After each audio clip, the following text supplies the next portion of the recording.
Hello बच्चों, my name is RK. Singh और आप देख रहे हैं अपना चैनल पीएम गुरु। तो बेटा आज की लेक्चर में हम लोग बेसिकली डिस्कस करने जा रहे हैं कि सेल क्या होता है, सेल का कॉम्बिनेशन हम किस तरह से सर्किट में करते हैं। वैसे भी आपने पढ़ रखा है कि सेल सर्किट में 3 तरह से कंबाइन किए जाते हैं या जोड़े जाते हैं। पहला सीरीज कॉम्बिनेशन, पैरेलल कॉम्बिनेशन और आपका मिक्स ग्रुपिंग या मिक्स कॉम्बिनेशन। ठीक है, तो सेल के बारे में सिर्फ आज के लेक्चर में सेल के बारे में ही पढ़ेंगे, सेल क्या होता है। ठीक, तो पहला आपका आज सेल एंड इट्स कॉम्बिनेशन। ठीक है बेटा, अब सेल देखिए होता कैसा है। बेसिकली ये एक सेल है। अच्छा, सेल सर्किट हम लोग ऐसे नहीं बनाते हैं। सेल का नोटेशन आपको पता है, सेल इस तरह से बनाया जाता है ना। एक बड़ा टर्मिनल, ये प्लेट, ठीक है, और एक छोटी बड़ी डंडी और छोटी डंडी। छोटी डंडी क्या शो करता है बेटा? Lower potential. कहीं कहीं पे किताबों में लिखा होता है नेगेटिव पोटेंशियल, लेकिन सही है ये है लोअर पोटेंशियल और ये क्या है? Higher potential. ठीक है, नेगेटिव, और ये क्या शो करता है? Positive potential. पॉजिटिव सही क्या है लिखने का तरीका? ये हायर पोटेंशियल होगा बेटा, हायर पोटेंशियल पे ये प्लेट, और ये वाली क्या होगी? आपका लोअर पोटेंशियल, एलपी। ठीक है, ये नोटेशन होता है सेल का। और हम लोग जब भी सर्किट में सेल को ड्रॉ करेंगे तो ऐसे ड्रॉ करेंगे। कभी कभी ऐसा ड्रॉ किया गया होता है बेटा, ये देखिए, ये इस तरह से, फिर नेगेटिव, फिर पॉजिटिव, फिर नेगेटिव। ये क्या है? ये बैटरी है। It is the combination of cell. तो ये आपका क्या है? बैटरी। ठीक है, कॉम्बिनेशन ऑफ सेल को क्या बोलते हैं? बैटरी। तो सेल के बारे में आज हम लोग समझते हैं थोड़ा सा बेसिक चीज़ें और किस तरह से सर्किट में इसको जोड़ना है। ठीक है, देखिए सेल बेसिकली बेटा एक ये वेसल है, एक बर्तन है समझिए आप। इसके अंदर ये जो डॉटेड डॉटेड देखिए मैंने फिल कर रखा है, ये एक सोल्यूशन होता है। जैसे आप देखिए आपके घर में इन्वर्टर की एक बैटरी होती है, बैटरी के अंदर कभी कभी आप देखिए उसमें पानी डालते हैं, बेसिकली वो सोल्यूशन होता है। एक इसमें सोल्यूशन ये पड़ा हुआ है जिसको हम लोग फिजिक्स के लैंग्वेज में क्या बोलते हैं? इलेक्ट्रोलाइट। ठीक, जैसे हमने H2SO4 का एक सोल्यूशन मान लीजिए है। ठीक है, इसके अंदर फिर 2 मेटल की प्लेट्स डाली गई होती है। ये आपका कॉपर की प्लेट है और ये आपकी किसकी? जिंक की। ठीक है, होता क्या है, इसमें रिएक्शंस होते रहते हैं इस सॉल्यूशन में, और रिएक्शन होने से ये जो आपका H2SO4 जैसे 2 पार्ट में टूटता है। यहाँ पे पॉजिटिव आयन H आयन आता है और इस पर SO4 नेगेटिव आयन। तो इस पर पॉजिटिव चार्ज हो जाता है, ये आपका क्या होगा? पॉजिटिव चार्ज, पॉजिटिव, और ये आपका क्या हो जाता है? Negative charge. ठीक, तो ये हायर पोटेंशियल पे आ जाता है और क्या हो जाता है? लोअर पोटेंशियल पे। जब भी किसी आपको सर्किट में करंट चाहिए, जैसे मान लीजिए कोई डिवाइस हमने इसको अटैच कर दिया, यहाँ पे यह रेजिस्टेंस आर है, तो फिर इसमें क्या होती है? हायर पोटेंशियल से लोअर पोटेंशियल पे यहाँ पे करंट फ्लो करने लगती है। तो ये बेसिक सेल होता है। और सेल को क्या कहेंगे आप? कैसे सेल को डिफाइन करेंगे? Basically cell is a device which converts, इसके अंदर क्या होता है? केमिकल एनर्जी किस में कन्वर्ट करता है? इलेक्ट्रिकल एनर्जी में। तो cell is a device which converts chemical energy into electrical energy. तो ध्यान रखिएगा ये। अच्छा, ये सेल का एक कैसे होता है इसके बारे में आपको पता है? सिर्फ ये हम लोग प्लेट्स को ही शार्ट में हम लोग बनाते हैं। ये पॉजिटिव प्लेट और ये क्या होगा बेटा? Negative plate. तो ये पॉजिटिव हो गया और ये नेगेटिव। तो बाकी चीज़ें अंडरस्टूड होती है, सिर्फ इतना बनाते हैं। एक चीज़ और समझिए, ये तो आपका एक्सटर्नल सर्किट होता है। जब हायर ये आप यहाँ से आप कनेक्ट करते हैं, ये एक्सटर्नल सर्किट है। और ये सोल्यूशन के अंदर जो है, देखिए करंट तभी फ्लो करेगी जब क्लोज आपको मिलेगा। तो यहाँ से मान लीजिए कोई चार्ज चला, करंट फ्लो का मतलब क्या हुआ? Motion of charge. चार्ज यहाँ से चला और ये कंप्लीट एक इसका रूट हो गया। ठीक है, तो यहाँ पे ये जो सॉल्यूशन का आपका ऑब्स्ट्रक्शन है, इसको हम लोग क्या कहते हैं? Internal resistance. इसके बारे में भी आप लोग पढ़ेंगे। तो कभी कभी सेल में ऐसे भी बनाया गया होता है, एक इसके साथ रेजिस्टेंस जुड़ा होता है। ठीक है, इसको हम लोग क्या कहते हैं? Internal resistance. इंटरनल रेजिस्टेंस क्या होता है? Obstruction offered by the solution to the flow of current और charge is defined as the internal resistance of the cell. तो इंटरनल रेजिस्टेंस का मतलब ये हुआ, इस सॉल्यूशन से होता कि जैसे आपका कंडक्टर जो आप सॉलिड पढ़ते हैं, तो कंडक्टर में आप रेजिस्टेंस ऐसे बनाते हैं। ठीक है, ये कंडक्टर का है, लेकिन इस सॉल्यूशन भी उस चार्ज को फ्लो करने के उस रास्ते में रुकावट पैदा करता है। उस रुकावट को ही हम लोग क्या कहते हैं? Internal resistance of the cell. ये अंदर। अच्छा, ये जो एनर्जी यहाँ लॉस होती है, ठीक है, एनर्जी यहाँ जो लॉस होती है वो अपने किसी काम की नहीं आती, ये इंटरनल लॉस है, उसके बारे में भी डिस्कस करेंगे। तो ये आपका कैपिटल आर से रिप्रेजेंट करते हैं, ये आपका सेल हो गया और ये आपका इंटरनल रेजिस्टेंस होता है आर, ठीक है, और ये इसका होता है ईएमएफ। अभी ईएमएफ के बारे में डिस्कस करेंगे क्या होता है। तो कभी कभी नोटेशन ऐसे भी बना होता है और कभी कभी ये कैलकुलेट करके डायरेक्ट दे दिया होता है, यहाँ वी लिखा होता है, मतलब टर्मिनल वोल्टेज दिया होता है। तो उसके बारे में अभी देखते हैं कि टर्मिनल वोल्टेज, इंटरनल रेजिस्टेंस और ईएमएफ क्या होता है, इसके बारे में डिस्कस करते हैं, ठीक है। चलिए, ये हो गया आपका कि किस तरह से बना होता है। अब सेल के बारे में थोड़ी चीज़ें और समझते हैं, 2-3 पॉइंट्स। पहली चीज़ ध्यान रखिएगा, चाहे तो नोट कर लें, cell neither creates not destroy the charge. Cell कभी भी ध्यान रखिएगा, ना तो चार्ज प्रोवाइड करता है ना ही चार्ज को ख़त्म करता है। It only provides the energy for the flow of charge in the circuit.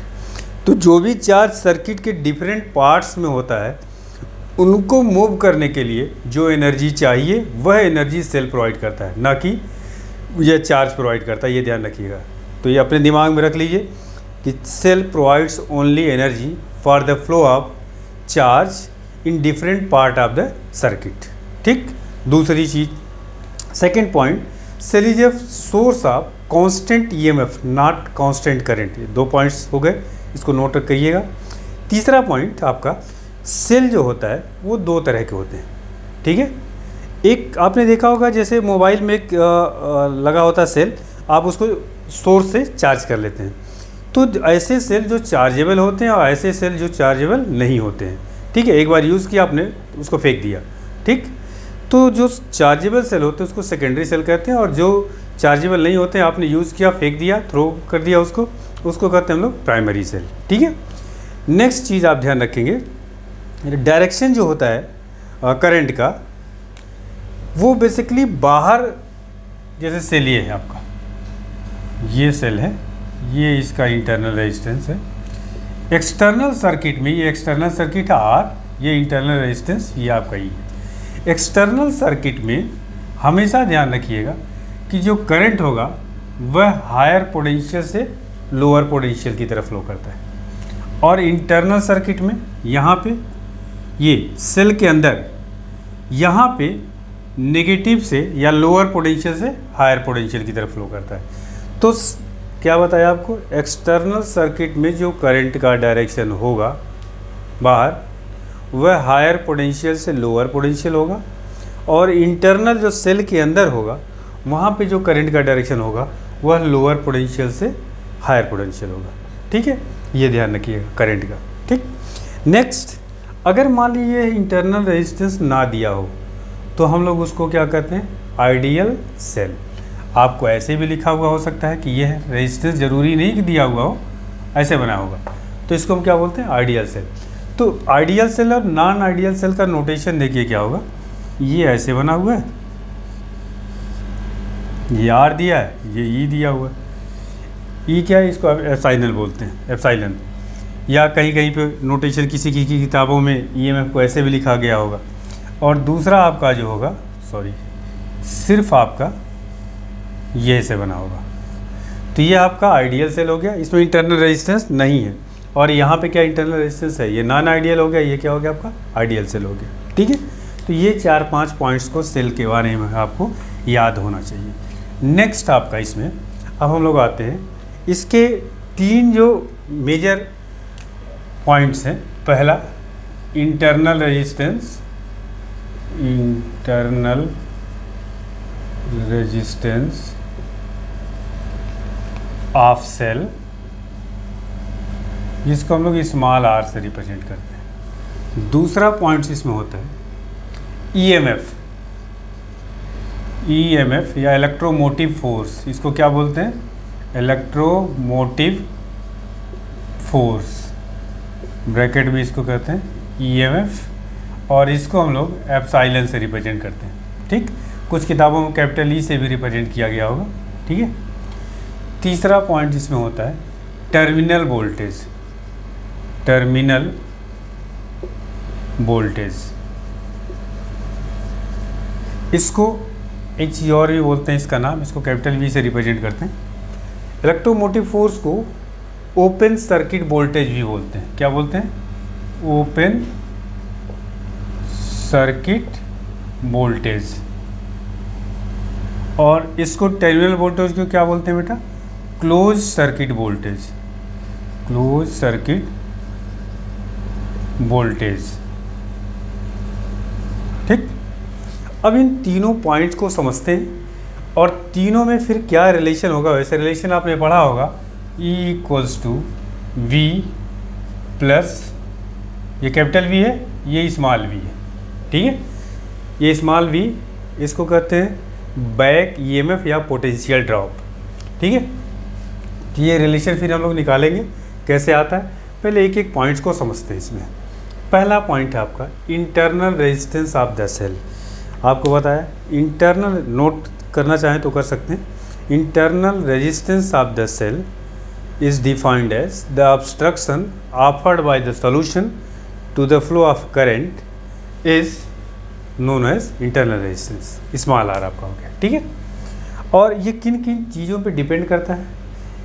पहली चीज़ इंटरनल रेजिस्टेंस की अगर हम बात करें, इंटरनल रेजिस्टेंस, इसकी अगर हम लोग बात करें बेटा, तो ये 4 पॉइंट्स पे डिपेंड करता है। पहला,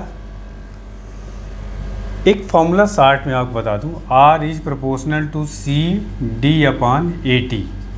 इसी से आपका काम चल जाएगा। फॉर्मूला नहीं है, सिर्फ याद करने के लिए आपको तरीका बता रहा हूँ। C क्या चीज़ है? R depends on nature and concentration of solution. C is the concentration जितना ज़्यादा होगा R क्या होगा? ज़्यादा होगा, डायरेक्टली प्रोपोर्शनल है। दूसरा पॉइंट D है, R डिपेंड्स ऑन, D क्या है? Separation between the plates. Separation between the plates अभी आपको बताया कि 2 प्लेट्स होती हैं, उसको हम लोग इलेक्ट्रोड भी बोलते हैं। ठीक है, या टर्मिनल भी बोलते हैं। जो सेल के अंदर अभी आपको बताया कि 2 प्लेट्स होती हैं, जैसे अभी आपको बताया एक कापर का है और एक जिंक का लगा हुआ था, तो उनको प्लेट्स भी बोलते हैं, टर्मिनल भी बोलते हैं, और क्या बोलते हैं इसको? इलेक्ट्रोड्स भी बोलते हैं। ठीक है, तो ये सेपरेशन बिटवीन द प्लेट हो गया। तीसरा point, A is the area of the plate emerge in solution. Solution के अंदर जितना पोर्शन है उसकी एरिया है ये। ठीक है, इसका मतलब अगर एरिया ज़्यादा अंदर होगी, इमर्ज होगी प्लेट की, तो आर क्या होगा? कम होगा। ठीक है, 60 में चाहें तो लिख लें, R depends on area of the plate, area of the plate emerge in solution या लिक्विड, इमर्ज्ड इन सॉल्यूशन। ठीक, टी क्या है? टेम्परेचर। चौथा पॉइंट आपका हो गया। Fourth point, R depends on temperature of solution, temperature of solution. ठीक, ये आपके 4 पॉइंट्स हो गए जिस पे डिपेंड करता है। तो आपको समझ में आ गया होगा कि इंटरनल रेजिस्टेंस बेसिकली क्या होता है? सॉल्यूशन का या सेल के अंदर जो आपका ऑब्स्ट्रक्शन है, चार्ज के, आप कह सकते हैं चार्ज के फ्लो करने के रास्ते में जो रुकावट है, उसी रुकावट को हम क्या कहते हैं? इंटरनल। अच्छा, सेल के अंदर जो रुकावट है उसको इंटरनल रेजिस्टेंस कह रहे हैं, और बाहर जो है एक्सटर्नल सर्किट में जो रुकावट है उसको हम लोग क्या कहते हैं? एक्सटर्नल रेजिस्टेंस कहते हैं। बात समझ में आ गई? तो ये 4 पॉइंट्स आपको पता होना चाहिए। ठीक, आगे बढ़ते हैं इस पर। इसको नोट कर लीजिएगा चारों पॉइंट्स बेटा, और 60 में याद रखने के लिए आपको ये आर अगर याद है, R is proportional to C D upon A T. C क्या है? Concentration of the solution. D क्या है? Separation between the plate. A क्या है? Area of the plate emerge in liquid. T is the temperature of the solution. ठीक है, चलिए, तो पहला पॉइंट हो गया। सेकेंड पॉइंट क्या है? इलेक्ट्रोमोटिव फोर्स या ईएमएफ, ये आपका वो सर्किट नोटेशन है, इसका सिंबल है, और ये आपका है, इसको हम लोग और क्या कहते हैं, ओपन सर्किट वोल्टेज। देखिए क्या है open circuit voltage. Electromotive, note कर लीजिए इसकी डेफिनेशन को।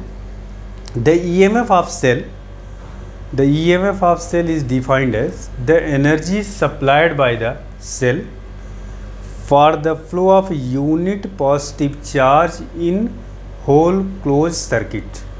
ठीक, मतलब अगर जैसे मान लीजिए ये आपका सेल है, ये इसका इंटरनल रेजिस्टेंस है, इसको ई से रिप्रेजेंट करेंगे आर, और ये मान लीजिए इसका एक्सटर्नल रेजिस्टेंस है कैपिटल आर। सपोज कर लीजिए ई इक्वल टू फॉर्मूला क्या होता है बेटा, E equal to W T upon Q. W T का मतलब टोटल वर्क डन, ठीक है, टोटल का मतलब कंप्लीट सर्किट में। मान लीजिए ये करंट यहाँ से चार्ज, पॉजिटिव चार्ज यहाँ से चला और ये एक्सटर्नल से होते होते यहाँ आया, तो यहाँ से शुरू किया चार्ज ने फ्लो करना, ये चार्ज मान लीजिए यहाँ से फ्लो करना शुरू किया पॉजिटिव चार्ज, तो जहाँ से शुरू किया वहीं फिर पहुँच जाए इस क्लोज कंप्लीट सर्किट में। मान लीजिए चार्ज की वैल्यू हम 1 कूलम ले लें, कितना ले लें, 1 कूलम। 1 कूलम चार्ज अपने आप तो फ्लो नहीं करेगा, ठीक है, उसके लिए पोटेंशियल डिफरेंस चाहिए, और पोटेंशियल डिफरेंस ये कौन प्रोवाइड करता है, सेल आपका। तो जो सेल एनर्जी देती है, जैसे आपको ही चलना हो तो आपके अंदर एनर्जी होनी चाहिए, तभी आप मूव कर सकते हैं। तो उसी तरह से इस चार्ज को फ्लो करने के लिए जो एनर्जी चाहिए वो कौन प्रोवाइड करता है, सेल। कहाँ से आता है ये, इसके अंदर रिएक्शंस होता रहता है, जो कि आप इलेक्ट्रोकेमिस्ट्री में पढ़ेंगे, है ना, ये केमिस्ट्री का पार्ट है कि किस तरह से एनर्जी वहाँ से रिलीज होती है, और वही एनर्जी देता है और चार्ज तब फ्लो करता है। तो इस कंप्लीट सर्किट में फ्लो करने के लिए जो चार्ज को, 1 कूलम चार्ज को अगर हम Q को 1 कूलम ले लें तो इक्वल टू क्या हो गया, W। या कई भी किताबों में ऐसे लिखा होगा कि EMF of the cell is defined as the work done in moving a unit positive charge in close circuit, in whole close circuit, ठीक है। या आप ऐसे कह सकते हैं, ये है क्या, ये तो इसकी यूनिट क्या होती है बेटा, जूल पर कूलम, यही तो है, जिसको हम लोग क्या कहते हैं, वोल्ट कहते हैं। इसका मतलब 1 कूलम चार्ज को फ्लो करने के लिए जितने जूल एनर्जी सेल्स से दी जाती है उसी को हम क्या कहते हैं, ईएमएफ और इलेक्ट्रोमोटिव फोर्स या ओपन सर्किट वोल्टेज। ठीक, तो 1 कूलम चार्ज को फ्लो करने के लिए पूरे सर्किट में यहाँ से लेके यहाँ तक, इसको हम लोग क्या कहते हैं, ईएमएफ। इसीलिए लिखा हुआ टोटल वर्क डन। टोटल का मतलब टोटल सर्किट में, कंप्लीट सर्किट में, या आप चाहें तो इसको कंप्लीट सर्किट भी लिख सकते हैं, work done in complete circuit. ये तो हो गया आपका ईएमएफ। या दूसरा डेफिनेशन क्या इसका दिया जाता है, जो ये नाम लिखा हुआ ओपन सर्किट वोल्टेज। किसी भी आप ये कह सकते हैं, पहले एक बार डेफिनेशन सुन लीजिए उसका, फिर मैं आपको समझा देता हूँ। The potential difference between the plates of the cell when no current is drawn. अगर किसी सेल से, जैसे ये सेल अभी आपको बताया था बेटा ऐसा होता है ना, ये प्लेट्स थी और ये आपका पॉजिटिव चार्ज हो जाती है और ये क्या हो जाती है, नेगेटिव चार्ज। इससे हम करंट ना लें, डायरेक्ट एक वोल्ट मीटर लगा दें, ठीक, इसका वोल्टेज को मेजर कर लें, तो ये जो वोल्टेज देगा ये क्या देगा, ईएमएफ, क्योंकि हम इससे करंट नहीं ले रहे हैं। तो इसीलिए कहते हैं ओपन सर्किट का मतलब क्या होता है, करंट ड्रॉ नहीं कर रहे हैं। तो open circuit voltage is defined as the potential difference between the plates of the cell when no current is drawn. समझ में आ गई बात। तो ये इसका डेफिनेशन हो गया, और कैसे इसको समझेंगे ईएमएफ को, और ये इसका फॉर्मूला ध्यान रखिएगा, अभी इस फॉर्मूले की ज़रूरत हमें पड़ेगी। ये वर्क डन जो है पूरे सर्किट का, क्लोज सर्किट है, जहाँ से स्टार्ट कर रहे हैं वहाँ तक का वर्क डन है ये, ठीक है। जैसे मान लीजिए इस पॉइंट को हम कहते हैं ए, तो यहाँ से चार्ज चला और फिर मूव करके कहाँ आ जाए, ए पर, इसको हम क्या कहेंगे, टोटल वर्क डन, ठीक है। और ये इसी को हम क्या कहते हैं, ईएमएफ कहते हैं। बात समझ में आ गई। दूसरा आपका इसमें पॉइंट है टर्मिनल वोल्टेज। टर्मिनल वोल्टेज क्या है, देखिए अभी इस फॉर्मूले की ज़रूरत पड़ेगी। टर्मिनल वोल्टेज को समझते हैं क्या है, या close circuit voltage. Terminal voltage या क्लोज सर्किट वोल्टेज को समझिए क्या है। Terminal voltage is the energy supplied by the cell for the flow of unit positive charge from one terminal to other terminal. ये टर्मिनल वोल्टेज है ना, तो दो टर्मिनल होते हैं या दो प्लेट्स होती हैं, अभी आपको बताया। तो सेल के अंदर यहाँ देखिए, ये आपकी प्लेट थी यहाँ पे, इस टर्मिनल से इस टर्मिनल मतलब एक्सटर्नल सर्किट में, ठीक है, यहाँ से यहाँ इस टर्मिनल ए टर्मिनल से बी टर्मिनल, अब इसमें इंटरनल सर्किट इंक्लूडेड नहीं है, ध्यान रखिएगा। उसमें क्या था, ईएमएफ में इस पॉइंट से चार्ज चला 1 कूलम और यहाँ से यहाँ तक आने में जो एनर्जी दी गई सेल को, इसको क्या कहते थे, ईएमएफ। लेकिन टर्मिनल वोल्टेज में क्या है, एक टर्मिनल से दूसरे टर्मिनल तक 1 कूलम चार्ज को फ्लो करने के लिए जो एनर्जी प्रोवाइड करी गई सेल से, उसी को हम क्या कहते हैं, टर्मिनल वोल्टेज। बात समझ में आ गई।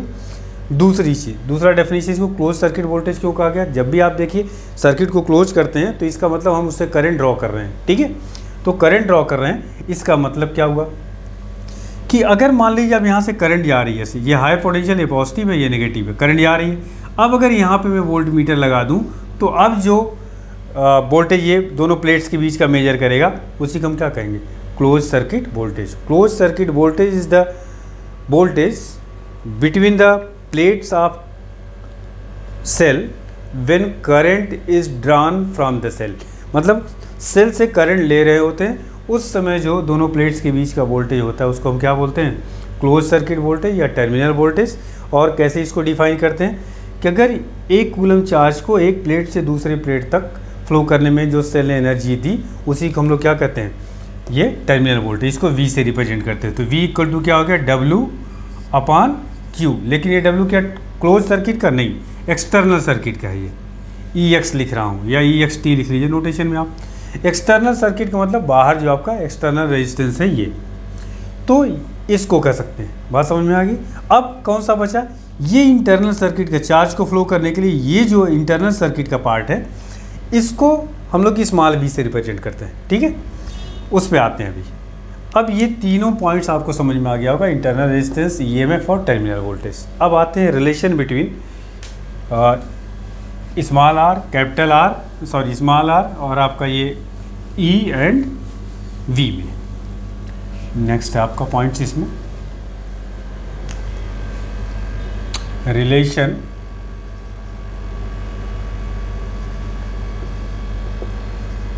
Between EV and small r। ये तीनों पॉइंट्स आप समझ गए। अभी आपको बताया है कि अगर 1 कूलम चार्ज को फ्लो करने के लिए, पूरे सर्किट में फ्लो करने के लिए जो एनर्जी होती है, उसी को हम क्या कहते हैं, ये कैपिटल E, सॉरी E। और ये जो एक्सटर्नल सर्किट का, इसको V कहते हैं। और इंटरनल रेजिस्टेंस आपको अभी बताया, ठीक। मान लीजिए सर्किट में Q कूलम चार्ज फ्लो कराना है, ठीक है। तो आप total work done by the cell क्या होगा, W total equal to W external circuit और प्लस W क्या होगा, इंटरनल सर्किट। यही तो होगा बाय एनर्जी कंजर्वेशन लॉ से। अगर सेल को देखिए, ये था आपका बेटा सेल, ये था, ये प्लेट्स हो गई, ठीक है, ये एक्सटर्नल रेजिस्टेंस हो गया और ये सॉल्यूशन का इंटरनल रेजिस्टेंस हो गया। मान लीजिए पॉइंट A ले लिया, ये पॉइंट B ले लिया आपने। तो A पॉइंट से B होते होते कंप्लीट फिर A तक फ्लो करने के लिए जो एनर्जी प्रोवाइड करी गई, उसी को क्या कहा गया, टोटल वर्क डन। और ये आपका एक्सटर्नल सर्किट का हो गया, यहाँ आपका इंटरनल रेजिस्टेंस सॉल्यूशन का है, इंटरनल हो गया। तो इंटरनल प्लस एक्सटर्नल मिला के क्या हो गया, टोटल हो गया बाय एनर्जी कंजर्वेशन से। इसको अगर मैं Q से डिवाइड कर दूँ दोनों साइड्स, कोई फ़र्क नहीं। इसको भी आपको क्या बताया गया था, ये क्या चीज़ है, ये है आपका एप्सिलॉन है या ईएमएफ है ये। और ये क्या एक्सटर्नल सर्किट वाले को क्या कहा गया था, टर्मिनल वोल्टेज V। और ये जो होता है इसको स्मॉल v से रिप्रेजेंट करते हैं, है ना। ये है स्मॉल v। इसको क्या कहते हैं, इसको बोलते हैं बैक ईएमएफ, बैक ईएमएफ। या इसी को और एक नाम देते हैं हम लोग, पोटेंशियल ड्रॉप, पोटेंशियल ड्रॉप। यह बेसिकली सेल के अंदर ही इतनी एनर्जी लॉस हो जाती है। ये एनर्जी कौन सी है, सेल के अंदर, जो कि हमें बाहर नहीं मिलती है। ये अपने किसी भी यूज़ की नहीं होती है, इसीलिए इसको पोटेंशियल ड्रॉप भी बोलते हैं। या पहला रिलेशन ये हो गया। अब यहाँ से इसको आप ऐसे भी लिख सकते हैं, ई इक्वल टू वी को लिख सकते हैं, V equal to I R होता है, आई एक्सटर्नल रेजिस्टेंस का है और ये आपका इंटरनल रेजिस्टेंस के साथ होगा, आई इंटू आर। अब यहाँ आई अगर हम कॉमन ले लें तो आई इक्वल टू क्या आएगा बेटा, E upon R plus R. दूसरा फॉर्मूला ये हो गया, ई निकल गया, आई निकल गया। यहाँ से आप चाहें तो वी भी निकाल सकते हैं, वी इक्वल टू क्या हो जाएगा, ई माइनस आई आर। ठीक, ये ध्यान रखिएगा, ये आई के साथ नेगेटिव साइन है। ई देखो ईएमएफ में से माइनस किया गया है, इसीलिए इसको क्या बोलते हैं, बैक ईएमएफ, है ना। ये प्लस भी हो सकता है फॉर्मूले में, ये माइनस भी हो सकता है। अगर माइनस है इसका मतलब battery behave as a source, मतलब बैटरी से हम क्या ले रहे हैं, करंट ले रहे हैं, ठीक है। और अगर ये प्लस साइन आया इसका मतलब बैटरी चार्ज हो रही है। देखिए नोटेशन ऐसे भी हो सकता है, ध्यान रखिएगा। ये मान लीजिए आपका सेल है, ये इंटरनल रेजिस्टेंस है, ये आपका ई है। अगर करंट बैटरी से ले रहे हैं आप तब तो ये फॉर्मूला होगा। हो सकता है अगर ऐसे बनाया गया हो, मतलब ये क्या हो रहा है, बैटरी चार्ज हो रही है, चार्ज हो रही है मतलब ये लोड का काम कर रही है खुद, तो उस केस में ये क्या होता है, प्लस होता है, V equal to E plus I R. अभी इसको थोड़ा और समझा देंगे प्लस साइन कैसे होता है, बहुत ही आसानी समझ में आ जाएगा। तो ये आ गया, V आ गया, आई आ गया और ये आ गया। अब देखिए एक चीज़ और, इंटरनल रेजिस्टेंस निकालते हैं। इंटरनल रेजिस्टेंस का फॉर्मूला यहाँ से क्या आएगा, देखिए स्मॉल आर का। तो स्मॉल आर का फॉर्मूला देखो बेटा यहाँ से, चलिए इसको थोड़ा मिटा भी दूँ।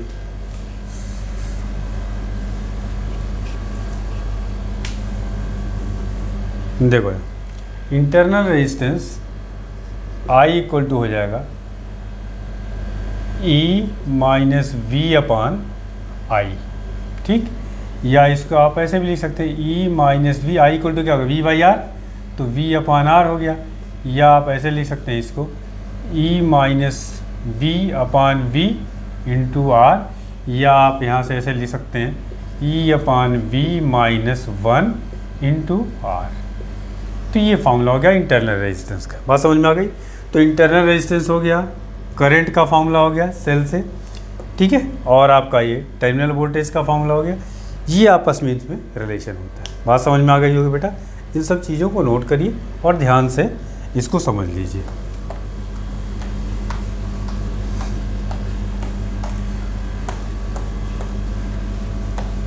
आपको आइडियल सेल और नॉन आइडियल सेल बता ही दिया कि कैसे होगा, नोटेशन क्या होगा, ठीक है।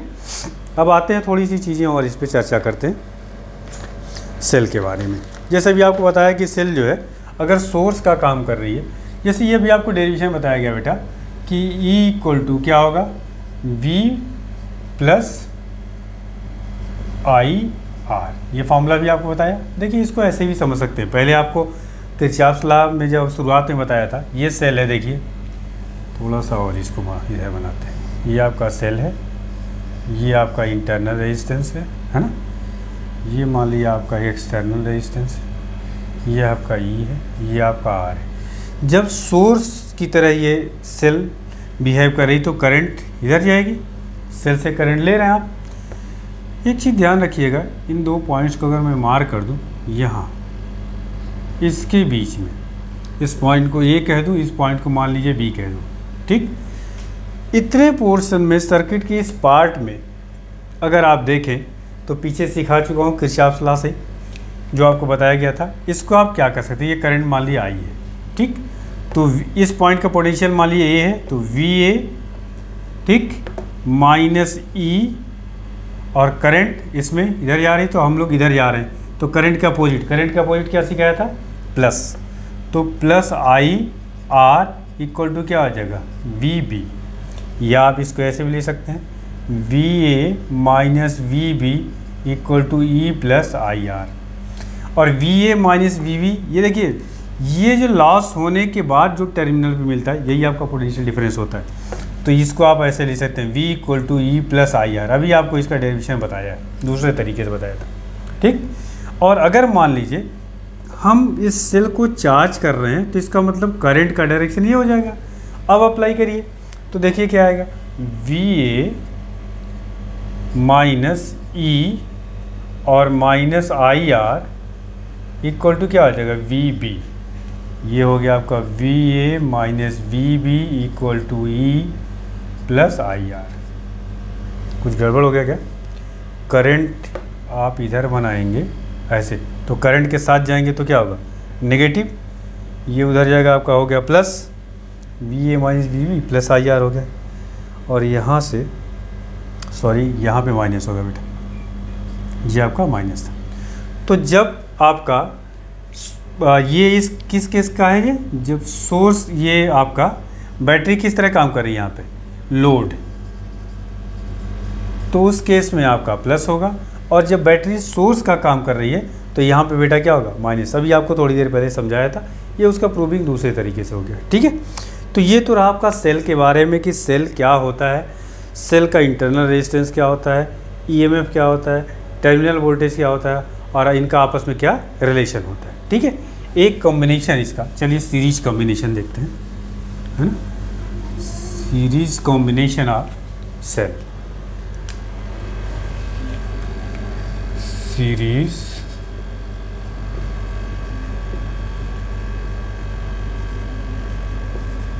Combination of cell. सपोज, अच्छा इसमें जोड़ते कैसे बेटा, मान लीजिए एक आपका सेल है, सपोज के लिए एन सेल सीरीज में अटैच किए गए। ये पहला सेल, दूसरा सेल, तीसरा सेल, चौथा cell and dash dash nth cell. ये हो गया nth सेल। ई, इसके इंटरनल रेजिस्टेंस को ही बना लेते हैं साथ में, internal resistance E, internal resistance R, E R, ये हो गया आर, और यहाँ पे भी इसके इंटरनल रेजिस्टेंस को बना लेते हैं। सभी सेल के ईएमएफ क्या है, सेम है। इसको आपने एक्सटर्नल सर्किट में, जिसमें आपको करंट चाहिए, उसके साथ अटैच कर दिया। ठीक है, इस पॉइंट को मान लीजिए ए और इस पॉइंट को सपोज कर लीजिए बी, मतलब ए बी के बीच में एन सेल अटैच्ड है। और सीरीज कॉम्बिनेशन में क्या होता है, पहले सेल का नेगेटिव, दूसरे के पॉजिटिव, दूसरे का नेगेटिव, तीसरे के पॉजिटिव, तीसरे का नेगेटिव, चौथे के पॉजिटिव से, इस तरह से अटैचमेंट अगर किया गया है तो इसका मतलब इसको क्या बोलते हैं, सीरीज कॉम्बिनेशन। अब देखिए ए बी पॉइंट्स के बीच, अभी आपको करंट का, बेसिकली करंट कैलकुलेट करना है। करंट का फॉर्मूला एक सेल से आपने क्या पढ़ा, E upon capital R plus small R, ये बेसिक फार्मूला था, इसी का यूज़ हम लोग हर जगह करेंगे। ठीक है, this is the external resistance और ये क्या है, इंटरनल रेजिस्टेंस। यहाँ पे देखिए ए बी के बीच में सबसे पहले आप देखिए कि वोल्टेज क्या होगा, ईएमएफ है क्या चीज़, ये भी एक तरह का वोल्टेज ही है ना। दोनों के फॉर्मूला क्या लिखा गया था, डब्ल्यू अपान क्यू, ईएमएफ का भी और टर्मिनल पोटेंशियल का। बस फ़र्क क्या था, टर्मिनल पोटेंशियल एक्सटर्नल सर्किट का वोल्टेज था और ये जो था पूरे सर्किट का था। ठीक है, तो ईएमएफ इसका या वोल्टेज आप कर सकते हैं ए और बी के बीच में क्या हो जाएगा, जुड़ जाएगा। Equivalent EMF, equivalent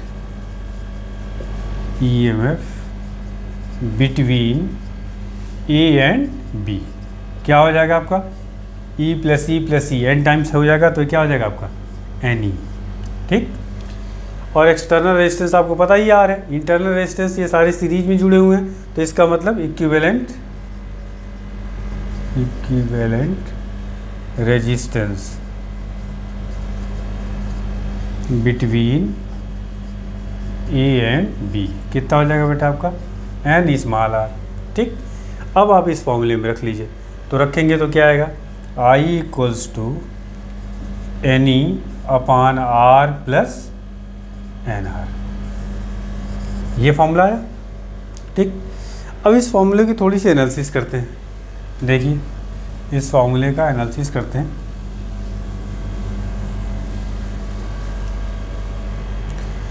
current I equals to आपका आया N E upon R plus N R. ठीक है, इस फॉर्मूले को ध्यान से अगर आप देखें बेटा, तो कब फ़ायदेमंद होगा सीरीज में सेल को जोड़ना, पहला केस मान लीजिए if capital R is very very greater than N R, मतलब एक्सटर्नल जो रेजिस्टेंस है सेल के इंटरनल रेजिस्टेंस से बहुत ज़्यादा हो, तो उस केस में आप देखिए एन आर बहुत छोटा है या कैपिटल आर एन आर से क्या है बहुत बड़ा है, तो इसको हम इग्नोर कर सकते हैं। तो फॉर्मूला क्या आ जाएगा, देखिए I equals to N E upon R, ये फॉर्मूला आपका आया। हाँ समझ में आ गई। अच्छा, एक सेल से कितना मिलेगा करंट इस केस में? सिंगल सेल से अगर हम बात करें तो आई इक्वल टू, देखिए सिंगल सेल से फॉर्मूला क्या था बेटा आपका, था E upon R plus R. अब स्मॉल आर को आप नेगलेक्ट करेंगे तो आई इक्वल टू क्या आएगा, ई अपॉन आर आएगा।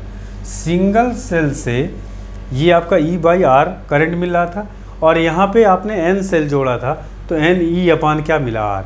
That means N times of the single cell. ठीक, यहाँ फ़ायदा तो हुआ। लेकिन सेकंड केस ज़रा देखिए, इसमें अगर मान लीजिए इसी का उल्टा ले लिया जाए, R is very very less than N R, उस केस में क्या होगा, कैपिटल आर को आप इग्नोर करेंगे तो ये आप नेगलेक्ट करेंगे तो फॉर्मूला क्या आएगा, देखिए यहाँ से आई इक्वल्स टू आ जाएगा N E upon N small R. N cancel हो गया, कितना आ गया, ई अपान आर।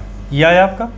ये तो एन सेल के केस में था। सिंगल सेल से निकालिए, सिंगल सेल का फॉर्मूला ये था आपका, तो आई इक्वल टू क्या आएगा बेटा, यहाँ पे किसको नेगलेक्ट करना है, देखिए कैपिटल आर को। तो कैपिटल आर को नेगलेक्ट करेंगे तो क्या आ जाएगा, ई अपान आर। तो एक सेल से भी यहाँ पे ई बाई आर आ रहा था और एन सेल से भी ई बाई आर आ रहा है, तो कोई फ़ायदा मिला नहीं। तो इसका मतलब ये हुआ सीरीज कॉम्बिनेशन में सेल को हम तभी जोड़ते हैं जब external resistance of the circuit is very very greater then the internal resistance of the circuit, तभी आपको फ़ायदा होगा। तो ये याद रखिएगा point. If the external resistance of the circuit is very very greater than the internal resistance of the circuit, in that case cells are connected in series, और उसी केस में आपको करंट ज़्यादा मिलेगी। बात समझ में आ गई। तो ये तो था सीरीज कॉम्बिनेशन, और सीरीज कॉम्बिनेशन का कब फ़ायदा होगा और फॉर्मूला आप याद रखिएगा।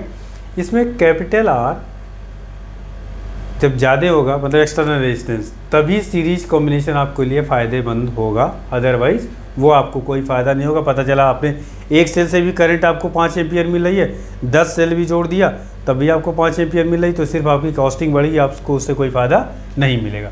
तो ये ध्यान रखना है। और फॉर्मूला क्या है, N E upon R N R plus R. ठीक है, ये सीरीज कॉम्बिनेशन आपका हो गया।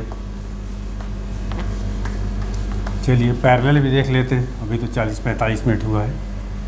पैरेलल कॉम्बिनेशन क्या होता है,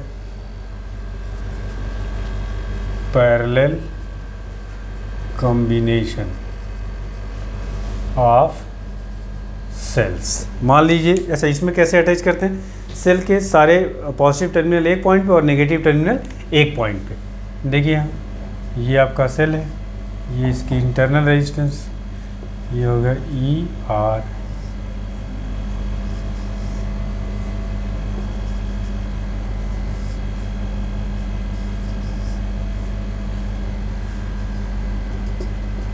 मान लीजिए nth सेल है, nth सेल, ठीक है, ई और आर, और इसको आपने एक्सटर्नल रेजिस्टेंस से अटैच कर दिया। ठीक, ये आपका हो गया। यहाँ पे देखिए इस पॉइंट, मान लीजिए इन पॉइंट्स के बीच में आपको पता है कि जब पैरेलल में होता है तो पोटेंशियल सब में ए और बी के बीच में क्या है, सेम है।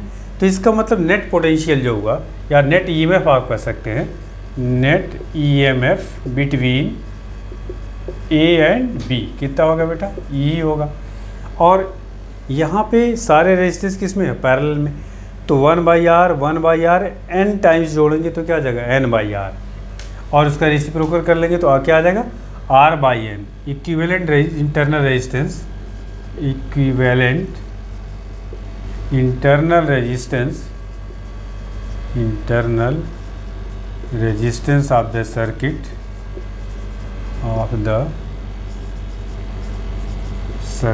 इक्वल टू कितना हो जाएगा बेटा, 1/r कितने टाइम्स करना है, n टाइम्स, तो n/r हो जाएगा, और रेसिप्रोकल कर लेंगे तो ये हो जाएगा r/n। अब आप करंट कैलकुलेट करिए, आई इक्वल टू क्या हो जाएगा, ये हो गया E upon capital R plus internal resistance R by N. Solve करेंगे तो ये हो जाएगा N E upon N capital R small R. ये फॉर्मूला है आपका। अब इस केस में भी आप ध्यान दीजिए, ये तो आपका एक्सटर्नल रेजिस्टेंस था, है ना। अब इस केस में इसकी भी इस फॉर्मूले की चर्चा करते हैं कि कब ये फ़ायदेमंद होगा। तो देखिए इसका डिस्कशन करते हैं। इसमें ठीक उसका उल्टा हो जाएगा। सीरीज में क्या था बेटा आपका, जब कैपिटल आर ज़्यादा था तब तो फ़ायदेमंद था, यहाँ पे स्मॉल आर। देखिए कैसे, पहला केस अगर लें, फॉर्मूला आपके पास क्या आया बेटा, ये फॉर्मूला यहाँ देखिए, फॉर्मूला आया I equals to N E upon small R plus N capital R. ठीक, if capital R is very very greater than, sorry ये आपका बेटा कैपिटल आर होगा, ठीक है। ठीक है, इस एन आर आप कर सकते हैं, या एन आर चाहें तो लिख लीजिए, N R is very very greater than small R. तो आप एन आर को रखेंगे, स्मॉल आर को नेगलेक्ट करेंगे, तो देखिए यहाँ से क्या आएगा, आई इक्वल्स टू आपका आ जाएगा N E upon N R. ये कैंसिल हो गया, क्या आ गया बेटा आपका ई बाई आर। बात समझ में आ गई। ये तो एन सेल से था। अगर मान लीजिए सिंगल सेल की हम अगर बात करें तो सिंगल सेल का फॉर्मूला क्या था बेटा, ई अपान आर प्लस आर।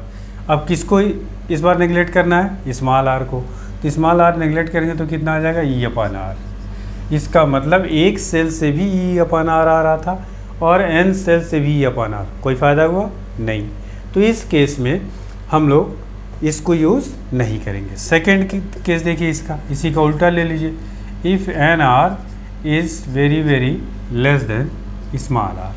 ठीक, अब कौन बड़ा है, स्मॉल आर। तो जब स्मॉल आर इसको नेगलेक्ट करेंगे आप एन आर को, तो फॉर्मूला क्या आएगा, देखिए इस केस में आई इक्वल्स टू यहाँ से आएगा एन ई अपान, इस बार तो ये आर रहेगा आर। ठीक, तो यहाँ पे आप कह सकते हैं N E upon R, N times हुआ, ठीक है। और अगर इस सिंगल की बात करें, सिंगल सेल से, तो एन सेल की बात हो गई। सिंगल सेल की बात करेंगे तो इस बार किसको देखिए नेगलेक्ट किसको करना है, कैपिटल आर को।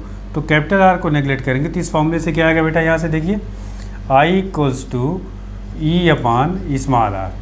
तो सिंगल सेल से तो ये आया और एन सेल से क्या आया, एन टाइम्स। इसका मतलब अब ये फ़ायदेमंद आपके लिए रहा। ठीक, तो इसका मतलब ये हुआ, बस ध्यान क्या रखना है कि जब भी सेल सीरीज में है तो फ़ायदेमंद तब होगा जब एक्सटर्नल रेजिस्टेंस सर्किट का क्या होगा, इंटरनल रेजिस्टेंस से ज़्यादा हो। और पैरेलल कॉम्बिनेशन में क्या होगा, उसी का उल्टा, यह फ़ायदेमंद तब होगा जब आपका स्मॉल आर क्या हो, कैपिटल आर से ज़्यादा हो। इस केस में देखिए ये when the internal resistance of the circuit is very very greater then the external resistance of the circuit, तो इस केस में आपको फ़ायदेमंद होगा। बात समझ में आ गई बेटा। तो सीरीज हो गया, पैरेलल होगा। अगले लेक्चर में मैं आपको मिक्स्ड ग्रुपिंग बताऊंगा और उसके साथ वीट स्टोन ब्रिज भी डिस्कस करूंगा। ठीक है, थैंक यू।